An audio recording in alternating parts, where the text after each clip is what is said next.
Em janeiro de 2023, em mais um dia ensolarado na Austrália, no campo de golfe Pacific Harbour, grupos de jogadores ansiosos marcharam pelo campo e acabaram encontrando a grama coberta de milhares de pequenas criaturas pretas. Depois de observar, os golfistas perceberam que essas pequenas coisas eram na verdade sapos cururus bebês, mais de 2.700 deles, tudo isso em um único campo de golfe. Só que esses anfíbios não são nativos da Austrália, eles são das Américas, ou seja, a meio mundo de distância. Mas como é que eles chegaram lá? E por que eram tantos? Bem, vem comigo enquanto a gente mergulha nessa história de uma tentativa da humanidade de controlar a natureza e das graves consequências que se seguiram.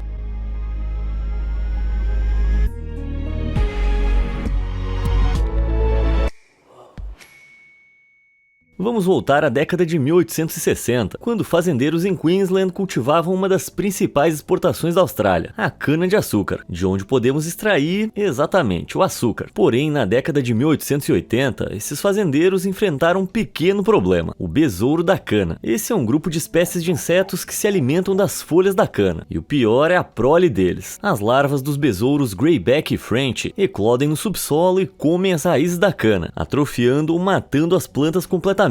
Um relatório de 2011 da CropLife estimou que, sem os inseticidas de hoje, a perda anual da cana-de-açúcar seria de cerca de 600 mil toneladas. O equivalente a 20 estátuas da liberdade. O problema se tornou tão grave que em 1900 o governo de Queensland estabeleceu a Estação Experimental da Secretaria de Açúcar de Queensland. Por cerca de 25 anos, os entomologistas, cientistas que estudam insetos, examinaram o ciclo de vida, biologia e outros aspectos do besouro da cana para encontrar a melhor solução para o problema. Várias ideias, como inseticidas, foram propostas, embora essas medidas fossem geralmente consideradas muito caras, não prontamente disponíveis ou simplesmente não funcionassem. Em 1932, no Congresso Mundial de Tecnólogos do Açúcar em Porto Rico, Raquel Dexter elogiou o efeito de uma espécie animal específica no controle do número de besouros no Havaí, nas Filipinas e em Porto Rico. Esse animal era o sapo cururu, e a Secretaria do Açúcar aproveitou a ideia. Mas o que exatamente é o tal do sapo cururu? Bom, deixa eu te passar algumas informações sobre esse bufo, que aliás é sapo em latim. Originalmente, a sua distribuição natural se estendia das florestas tropicais da bacia amazônica aos desertos áridos do sul dos Estados Unidos. Na escala de sobrevivência animal, esses caras estão no nível dos ratos. Eles podem comer qualquer coisa, desde inseto, pássaros, lagartos e pequenos mamíferos, até ração para animais de estimação, lixo e fezes. O único limite para o apetite de um sapo é o tamanho de sua boca. Felizmente, não há relatos de que eles devorem humanos, pelo menos não até agora. Eles podem viver em quase qualquer hábitat, seja florestas tropicais, bairros urbanos, savanas ou planícies.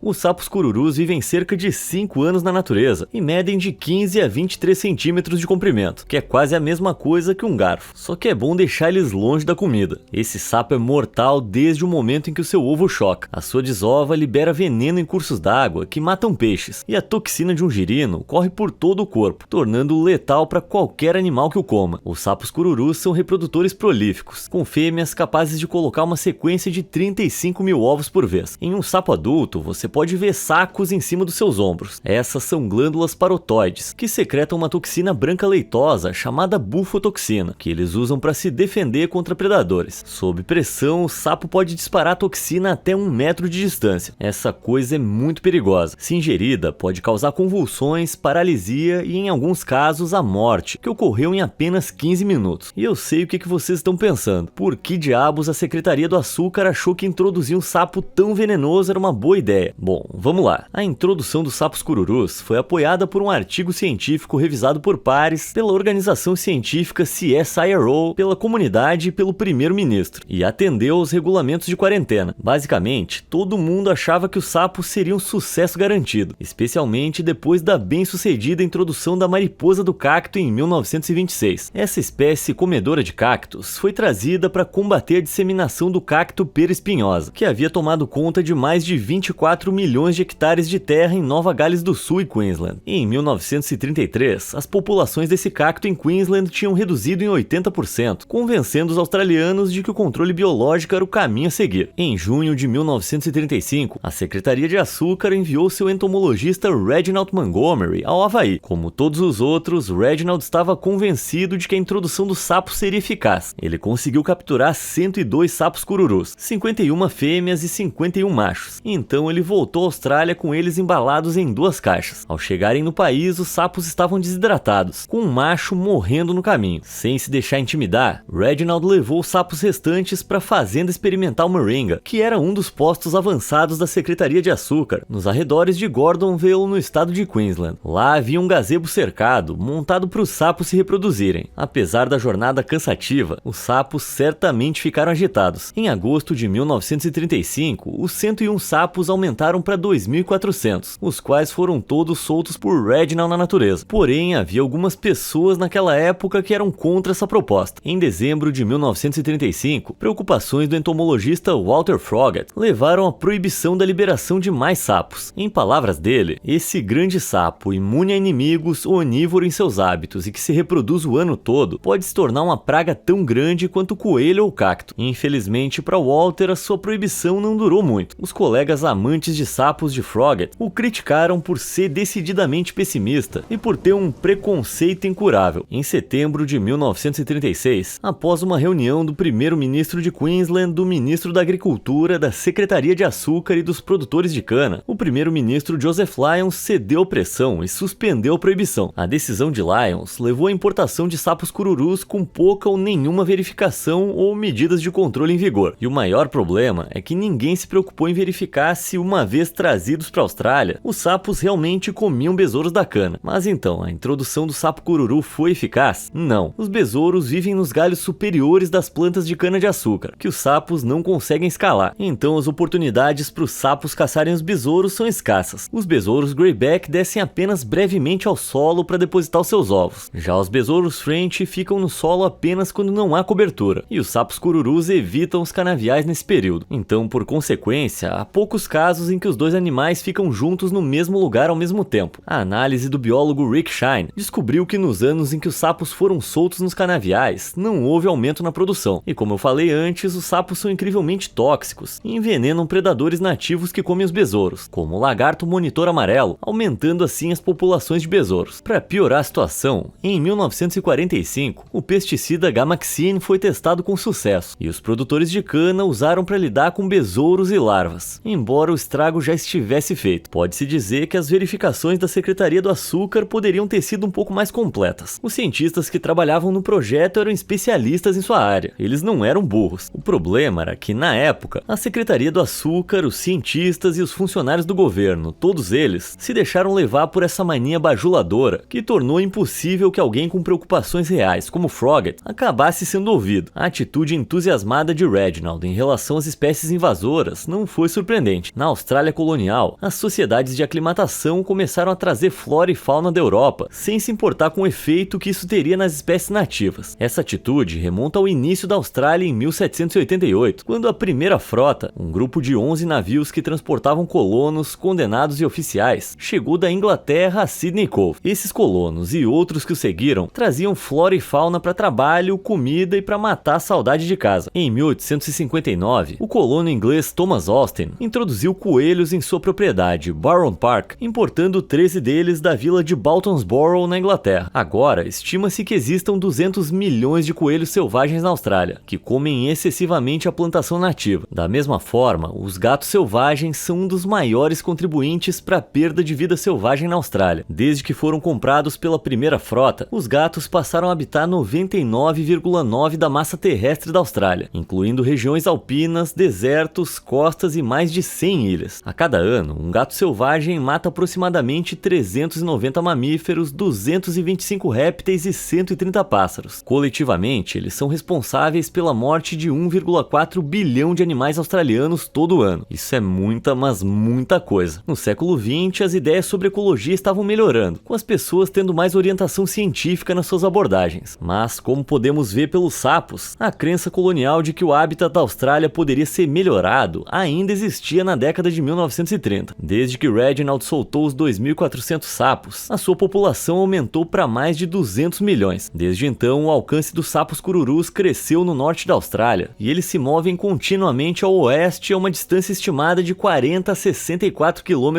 por ano. Em 2022, 17 sapos foram avistados em Mandalong, uma cidade rural a apenas 1 hora de Sydney. Seu sucesso se deve em parte à sua toxina, já que o sapo não tem predadores naturais para manter o seu número sob sob controle. No alcance natural do sapo, 30 mil ovos normalmente produzem apenas 1,5 sobreviventes. Na Austrália, esse número está mais próximo de 150. Não é de se admirar que haja tantos deles. A conquista dos anfíbios levou ao declínio de espécies nativas como o col do norte, esse marsupial fofinho que antes era comum em todo o norte da Austrália. Em Queensland, os sapos cururus resultaram em um declínio de 75% nas populações de quolls. Um estudo de 2004 descobriu que os sapos cururus destruíram cerca de 1/3 dos ninhos terrestres de pássaros abelheiros ao se mudarem, comerem seus ovos e seus filhotes. E eles desafiam até os carnívoros mais perigosos da Austrália, os crocodilos de água doce. Desde 2005, o sapo exterminou 77% desses répteis implacáveis. Remover um predador de topo do seu ecossistema pode aumentar o número de animais de presa, levando a consequências incalculáveis no meio ambiente. Embora seja bem comum que as pessoas sejam envenenadas por bufotoxina, não dá pra dizer o mesmo dos nossos amigos de quatro patas. Os cães costumam abocanhar, lamber e morder sapos, sujeitando-se à sua toxina mortal. O veneno é absorvido muito rapidamente pela gengiva e pela língua, e então começa a atacar o sistema nervoso. Milhares de cães são envenenados todos os anos, com filhotes e raças menores, como os terriers, sendo os mais afetados, já que acham os movimentos saltitantes do sapo irresistíveis. Porém, há alguns predadores que revidam. Por exemplo, corvos foram encontrados virando sapos e atacando suas coxas, língua e intestinos, evitando completamente suas glândulas letais. Outro pássaro inteligente, o ibis branco australiano, também chamado de galinha do lixo, devido ao seu amor por atacar lixeiras, encontrou uma maneira bem engenhosa de devorar sapos. Os ibis espremem os sapos em seus bicos, fazendo com que eles liberem as toxinas. Então eles lavam os sapos na água do rio antes de comê-los. E não são só os pássaros. A cobra-quilha pode consumir o anfíbio sem ser afetada pela toxina. Sua imunidade pode ser devido à sua ancestralidade recente na Ásia, onde presas com toxinas defensivas são mais comuns. Claro, não foram só os sapos cururus que afetaram a Austrália. A Austrália também afetou os sapos cururus. Apesar das suas origens selvagens, esses anfíbios desenvolveram um gosto por ambientes urbanos, onde existe muito lixo. Com tanto sapo por aí, imagina como deve ser o deslocamento das pessoas. Para o alívio dos australianos que vivem entre eles, os sapos urbanos são menos venenosos do que os equivalentes rurais, provavelmente por causa da falta de predadores. E o que é ainda mais estranho é como os ambientes urbanos mudaram a fisiologia dos sapos, especialmente entre os sexos. Os ossos das pernas dos machos urbanos são mais longos do que os dos machos rurais, enquanto nas fêmeas é o contrário. Isso pode ser porque os machos urbanos precisam se mover rapidamente para passar por barreiras como estradas. E se você achava que só os adultos passavam por mudanças, dá uma espiada nos filhos deles. Os girinos, quando expostos à toxina em seus ovos, desenvolvem um apetite insaciável, que os leva a comer os ovos de sapos nativos e da sua própria espécie. Esse comportamento bizarro só foi observado em sapos cururus australianos nas últimas décadas. Girinos podem fazer isso para reduzir populações de sapos rivais. Como os sapos cururus não precisam competir com outros animais para sobreviver, eles acabam competindo entre si. Livres para se reproduzir e crescerem o quanto quiserem, eles podem atingir tamanhos incríveis. Em janeiro de 2023, a guarda florestal Kylie Gray estava passeando pelo Parque Nacional Conway em Queensland quando parou para deixar uma cobra passar. Só que de repente ela notou que era um sapo, o maior sapo que ela já tinha visto. Essa fêmea pesava 2,7 kg, que é maior que um chihuahua. Era tão grande que pode deter o recorde de maior sapo já registrado, superando o recorde anterior de outro sapo cururu na Suécia, que pesava 2,6 kg. Depois de descoberta, ela foi prontamente removida do parque e registrada, com a mídia apelidando de Toadzilla, um trocadilho com sapo e Godzilla. Um estudo de 2013 descobriu que, à medida que os sapos cururus se espalham pela Austrália, os que lideram o ataque têm as primeiras chances de presas e enfrentam menos competição. Tudo isso resulta em maiores taxas de alimentação, corpos maiores e mais gordos e crescimento mais rápido do que aqueles que seguem seu rastro. Talvez a Toadzilla tenha sido um desses pioneiros. Agora, os humanos têm sido bem impotentes em tentar conter essa horda. O impacto total dos sapos no meio ambiente não era conhecido até 1975, quase 40 anos após a soltura deles. Uma pesquisa foi conduzida por Mike Archer e Janet Kovacevic, do Museu de Queensland, onde a dupla revelou a falha do animal em comer besouros, a sua disseminação e a ameaça surpreendente que eles representavam para a vida selvagem nativa. Em 2005, o governo lançou o Plano de Redução de Ameaças, que tentou estudar, monitorar e controlar a invasão de sapos. Pesquisas iniciais descobriram que na Venezuela, os vírus ajudam a manter a população de sapos cururu sob controle. Só que olha que azar, testes de laboratório revelaram que os mesmos vírus também prejudicam sapos nativos da Austrália. Para proteger os os Squalls do norte, cerca de 60 foram realocados para as ilhas Astel e Pobassel, onde não há sapos. Além disso, governos locais também tentaram ensinar as pessoas em Nova Gales do Sul e no Território do Norte sobre os perigos representados por essas feras que se aproximam. Todo mundo conhece aquele velho ditado: se não pode vencê-los, isso mesmo, faça uma bolsa com eles. É exatamente isso que o outlet de moda Vermin the Label está fazendo. Liberada por Leah Tabra e Perrina Drummond, essa marca transforma a pele de sapos verrugosos em couro, que eles usam para criar acessórios estilosos como bolsas e carteiras. Perrina, que é das ilhas do Estreito de Torres, testemunhou em primeira mão a destruição que esses sapos podem causar. Então ela montou seu próprio curtume sustentável, onde capturam sapos, removem a pele e tingem, deixando o material pronto para passarela. Mas não se trata só de ajudar o ambiente. A Vermin também contrata pessoas locais da comunidade do Estreito de Torres para capturar os sapos. Crianças entediadas podem até arrumar algo para fazer e ganhar alguma grana. Por vir de um sapo, eu pensava que o material ia ser cheio de relevo e gosma, mas Perrina diz que o couro de sapo é realmente macio e suave, e pelo jeito ela não vai ficar sem matéria-prima tão cedo. E quando se trata de soluções, a Vermin não é a única que está sendo criativa. Em 2015, o professor Shine decidiu ajudar o número decrescente de qualls no norte da região de Kimberley com um plano brilhante: salsichas. Só que essas são um pouco diferentes. Havia previsão de uma onda de sapos invadindo Kimberley, então a Australian Wildlife Conservancy organizou helicópteros para jogar uma chuva de salsichas de sapo cururu no noroeste, além de cientistas em terra para espalhá-las também. A salsicha é feita de pernas de sapo cururu picadas, misturadas com produtos químicos nauseantes. Quando os qualls encontram essas salsichas e as comem, isso deixa os animais doentes. Mas não se preocupe que isso não é letal. Parece uma maneira estranha de salvar uma espécie, né? Mas de maneira muito inteligente, o professor Shine esperava que ao fazer isso antes da invasão, os animais parassem de comer a carne de sapo e aprendessem a evitá-los. Porém, em 2023, descobriu-se que o programa tinha encontrado um obstáculo. O sucesso do experimento foi misto, com pesquisas mostrando que alguns qualls, mesmo depois de comer salsichas contaminadas, voltaram à dieta de sapo após 120 dias. Já os qualls no Artesian Wildlife Sanctuary nem chegam perto das iscas. Kimberley agora foi infiltrada por uma onda de sapos, então é tarde demais para continuar esse experimento de aversão. Embora o plano possa não ter dado certo para os mamíferos, para os répteis as coisas parecem promissoras. Cientistas estão tentando treinar lagartos monitores amarelos e crocodilos para evitar comer sapos, alimentando-os com carcaças contaminadas, já que eles não gostam muito de salsichas. Como assim? Quem é que não gosta de salsicha? Os lagartos monitores podem até ser desencorajados ao devorar sapos jovens, o que os deixará doentes o suficiente para impedi-los de comer os adultos. Mesmo assim, parece que os sapos continuam enganando os humanos a cada passo. Em 2023, não há um controle em larga escala para essa multidão incontrolável, com o governo sem conseguir criar uma medida generalizada, e, em vez disso, dando conselhos sobre como lidar com os sapos individualmente. Os cidadãos são incentivados a usar cercas para impedi-los de colocar desova de sapo em lagoas e remover os ovos da água. Se você realmente quer virar o exterminador do futuro dessas criaturas, o governo recomenda colocá-las na geladeira por 1 hora e depois no congelador durante a noite. Alguns grupos comunitários até tomaram medidas por conta própria, saindo para capturar e matar sapos cururus, colocando-os em sacos cheios de dióxido de carbono. Algumas pessoas até passam por cima deles de carro, só que é bem difícil acertar todos. Porém, nem todo mundo odeia esses intrusos. A bufotenina é um ingrediente encontrado na toxina de um sapo cururu, que possui propriedades alucinógenas. Algumas pessoas começaram a colher essa toxina para alguns usos diferentes, se é que você sabe o que eu quero dizer, embora não seja recomendado devido à dor e à possível morte. Mas eu não devia estar falando só da Austrália. Os Estados Unidos também arruinaram o planeta. Na década de 1970, a carpa asiática foi introduzida para controlar algas e parasitas na pesca, além de fornecer um produto de fast food barato. Mas infelizmente, essas fazendas de peixes inundaram e a carpa escapou e logo se espalhou para cursos d'água naturais, estabelecendo-se em 45 estados. Elas comem de 5 a 20% do seu peso corporal por dia em plâncton, superando espécies de peixes nativos que também dependem dessa fonte de alimento. A carpa pode pesar até 50 quilos, mais pesada do que um vaso sanitário, então há poucos predadores grandes o suficiente para caçá-la. Existem 4 espécies de carpa asiática: a carpa cabeçuda, a carpa preta, a carpa capim e a carpa prateada. E como você deve saber, todas vêm da Ásia. A carpa prateada é particularmente nervosa. Se forem perturbados por um barulho alto, como o rugido do motor de um barco, um cardume inteiro pode saltar até 3 metros no ar em total desespero. A carpa prateada pode causar um golpe sério se atacar, com casos registrados de pessoas pessoas tendo ossos quebrados. Desde 2015, o Serviço de Pesca e Vida Selvagem dos Estados Unidos no Sudeste conduziu pesquisas e forneceu financiamento para entender e controlar melhor as populações de carpas. A partir de 2023, há um plano para gastar quase 1,2 bilhão de dólares na Brandon Road Lock and Dam, no Rio Des Plaines, para impedir que as carpas entrem no Lago Michigan. A nova barreira usará som, eletricidade e uma cortina de bolhas para impedir a entrada das carpas. Se essas carpas conseguirem passar, elas podem impactar seriamente espécies nativas importantes para a indústria pesqueira, como a truta do lago. Em uma escala muito menor, a pesca elétrica tem sido usada para captura. É quando os pescadores submergem 2 eletrodos na água, liberando uma corrente que atordoa os peixes, deixando-os imóveis. Eles então sobem à superfície, onde podem facilmente ser pegos. Tá, mas então todas as espécies invasoras são ruins? Não necessariamente. O Dr. Mark Davis, junto com outros cientistas, argumenta que certas espécies não nativas podem ser benéficas para os seus ambientes introduzidos. Na Califórnia, a borboleta monarca nativa passa os invernos nos galhos do eucalipto, uma árvore invasora não nativa introduzida no estado há mais de 150 anos. Os ratos do campo foram acidentalmente levados à Irlanda na década de 1920, provavelmente da Grã-Bretanha. Agora, a espécie se naturalizou, tornando-se uma fonte crucial de alimento para predadores nativos. Davis destaca a percepção falha de espécies não nativas na ciência e na mídia tradicionais. Ele argumenta que os esforços para erradicar essas espécies são frequentemente inúteis e prejudiciais. Como vimos, as tentativas de controlar espécies como sapos cururus provaram ser quase impossíveis. As mudanças climáticas já estão expulsando espécies nativas de seus hábitats, complicando a distinção entre nativas e não nativas. Esses cientistas defendem uma abordagem mais sutil para gerenciar espécies não nativas. Para eles, o que constitui uma espécie invasora é frequentemente arbitrário e baseado em achismo em vez de dados. Isso fica óbvio no caso dos castores, que foram reintroduzidos no Reino Unido em 2002, após serem caçados até a extinção há 400 anos. Essas criaturas são totalmente excelentes por uma série de razões. Elas criam pântanos que beneficiam uma variedade de espécies, e as suas represas ajudam a reduzir os fluxos de inundação em 60%, protegendo as comunidades que vivem ao longo do rio. Mas apesar de serem nativos do Reino Unido, os castores ainda são vilipendiados e considerados uma espécie exótica em muitos círculos. A posição de Davis sobre espécies não nativas é controversa entre cientistas. Não é de surpreender. Espécies invasoras custam à economia mundial mais de 423 bilhões de dólares todos os anos, danificando ecossistemas nativos, fontes de alimentos e ameaçando a saúde humana. Ao longo dos anos, os humanos introduziram intencionalmente e não intencionalmente mais de 37 mil espécies em lugares fora de suas áreas naturais. Mais de 3.500 dessas espécies danificaram seus novos ecossistemas. As mudanças climáticas levaram a climas mais quentes na Europa, abrindo as comportas para os mosquitos espalharem dengue e zika. Nas últimas 2 décadas, seus números aumentaram, levando a surtos em massa na Europa Ocidental. De todos os países, nenhum foi mais afetado do que a Austrália. A ação para consertar os danos causados por espécies invasoras custa a economia deles 25 bilhões de dólares australianos todo ano, o que equivale a 16,6 bilhões de dólares americanos. Antigamente, a Austrália tinha cerca de 600 mil espécies de plantas e animais. Hoje, cerca de 100 delas foram extintas nos últimos 200 anos, e mais de 1.770 estão atualmente listadas como ameaçadas ou em perigo. A agricultura australiana também está em apuros, com animais invasores impactando a produção de alimentos ao atacar o gado, comer plantações e espalhar doenças. Eu queria chegar ao fim podendo dizer que a gente está perto de encontrar uma solução, mas não é o caso. Uma maneira lamentável de acabar esse vídeo.